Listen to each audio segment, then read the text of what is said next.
സീമ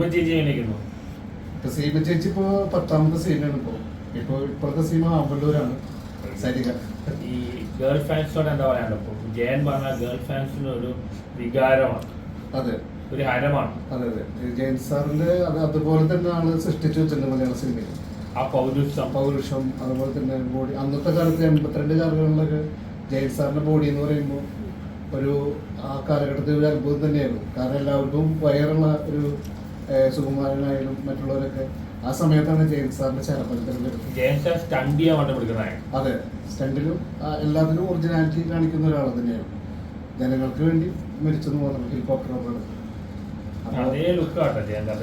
എന്തായാലും മറ്റേ എന്താ പറയാ ഇന്നും ജയൻസാർ ജീവിച്ചിരിക്കേണ്ട അറിയോ? അന്ന് മരിച്ചിട്ട് ഇപ്പോഴും ആൾക്കാർ ഓർത്തു വെക്കുന്നുണ്ട്. ഇപ്പൊ എനിക്ക് പറയാനുള്ളത്, ഇപ്പൊ ഒരാളുടെ മരണത്തിന് ശേഷം ഒരു പ്രബുദ്ധ വ്യക്തിയുടെ ഒരു എന്താ പറയാ ഫിഗർ ഒരുപാട് കലാകാരന്മാരെന്ന് പറയാം, പേരെടുത്ത എല്ലാവരും എനിക്കറിയില്ല, പക്ഷെ ഒരുപാട് കലാകാരന്മാരിലൂടെ അത് പുനഃസൃഷ്ടിക്കുന്നുണ്ട്. അപ്പൊ അതിനോട് ഇപ്പൊ താങ്കൾ ആ മേക്ക് ഓവറിലാണ് നിൽക്കുന്നത്. എന്താണ് ആ ലുക്കും ഉണ്ട്, ആ ഒരു ഫിഗർ ഉണ്ട് തോന്നിക്കുന്നുണ്ട് ശരിക്കും. അപ്പൊ എന്താ തോന്നുന്നു? എന്താ കാരണം വെച്ചാൽ നമ്മുടെ ജയൻ സാർ എന്ന് പറഞ്ഞു കഴിഞ്ഞാൽ ഒരു അതുല്യ പ്രതിഭ, ആദ്യത്തെ സൂപ്പർ സ്റ്റാർ ആണ്. അതിപ്പോ അതെ, ആദ്യത്തെ സൂപ്പർ സ്റ്റാർ. ഡയലോഗ് ഉണ്ട്, അതെ, ഒരു ഇംഗ്ലീഷ് ഡയലോഗ് ഉണ്ട്. അപ്പോ ഇപ്പോഴത്തെ പുതുതലമുറകൾക്ക് ജയൻ എന്ന ഈ മഹാപ്രതിഭ ഇങ്ങനെയായിരുന്നു എന്നുള്ളൊരു നമുക്ക് ഇത്രയും ലൈഫ് കിട്ടിയ വേറെ ആളില്ലല്ലേ? ഇല്ലില്ല, ഇപ്പോഴും അത് ഹരമാണ്. അതെ അതെ, മലയാള സിനിമയിൽ അങ്ങനത്തെ ഒരു നടൻ ആ സിംഹാസനം ഇവിടെ തന്നെ ഇരിക്കുകയാണ്. അതിൽ വേറൊരു നടൻ കയറിയിരിക്കാൻ പറ്റില്ല. മക്കൾ എന്ന് പറഞ്ഞ ഒരുപാട് പേര് വരുന്നുണ്ട്. എന്താ പറയാനുള്ളത്? അത് നമുക്കിപ്പോ അവർ പറയാനുള്ളത് ഇപ്പോ അതില് നമ്മൾ തെളിയിക്കണം എന്നുള്ളതാണ് ഞാൻ പറയുന്നത്. കാരണം അവരുടെ ഒരു ബ്ലഡ് കിട്ടി കഴിഞ്ഞാൽ 25 കൊല്ലമായിട്ടും പറഞ്ഞു നടക്കുന്നുണ്ട് മകനാണ്.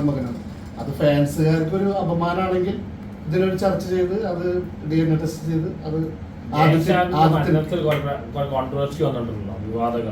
അല്ലല്ല, അത് റീമേക്ക് ചെയ്താണ്. ആൾക്ക് തൃപ്തി ഇല്ലാണ്ട് രണ്ടാമത് ചെയ്തതാണ്. അങ്ങനെയാണ് ഇതിന്റെ. അതെ, ആൾക്കത് ഒറിജിനാലിറ്റി കിട്ടിയില്ല. അപ്പൊ ഒന്നും കൂടി സാർ അപ്പൊ എല്ലാവരും പറഞ്ഞു വേണ്ട ചെയ്യാം, അത് ശരിയായിട്ടുണ്ട് എന്നൊക്കെ സഞ്ചാരിയില് അങ്ങനെ സ്റ്റണ്ട് അത് ഉണ്ട്. പിന്നെ ഇപ്പോഴത്തെ നമുക്കിപ്പോ ജയൻ സാർ ആവാൻ പറ്റിയെങ്കിലും ആ ഒരു ചെറിയൊരു രൂപത്തിലെങ്കിലും ജനങ്ങൾക്ക് കാട്ടി കൊടുക്കാനുള്ള ഉല്ലാസപുത്രികൾ. അത് കസ്തൂരിമാൻമിഴി, പിന്നെ കണ്ടുകണ്ണും, അതൊക്കെയാണ് ഉല്ലാസപുത്രികള്. വേറെ ജോസാണ് പാടുന്നത്. ഈ ഒരു ലുക്കിലേക്ക് വന്നിട്ട് ഇപ്പൊ എത്ര വർഷമായി?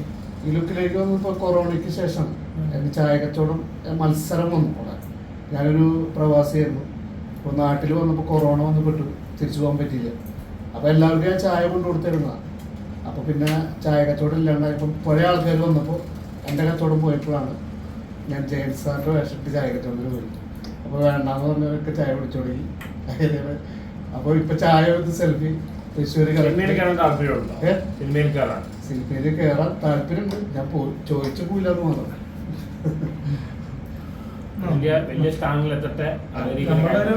നമുക്ക് അറിയാൻ പറ്റുമോ നോക്കാം. ഷോർട്ട് ഫിലിം ഉണ്ട്, ഈ ലുക്കിൽ തന്നെ ചെയ്യാൻ പറ്റും. അതേ ലുക്ക് കിട്ടുന്ന അതേ ലുക്ക് ഷോർട്ട് ഫിലിമിലെ ഈ ഒരു ആ ഒരു ജയൻ സാറിന്റെ മാൻഡ്രസം വെച്ച് ചെയ്യാൻ പറ്റും.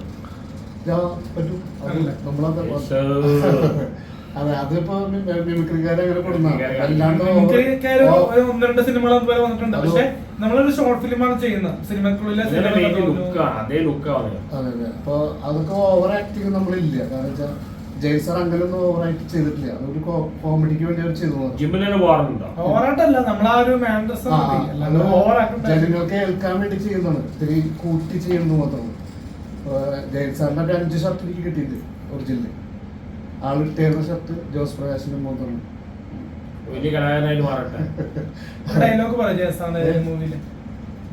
കത്തി കുട്ടികൾ കളിക്കാനുള്ള കളിപ്പാട്ടത്തില്ല, സൂക്ഷിച്ച് കൈകാര്യം ചെയ്തില്ലെങ്കിൽ ചോര വരും. ഈ ചോര എന്ന് പറയുന്നത് സാധാരണ ഒരു വസ്തുവല്ല, അല്പം വില കൂടിയ വസ്തുവാണ്. ഓക്കെ.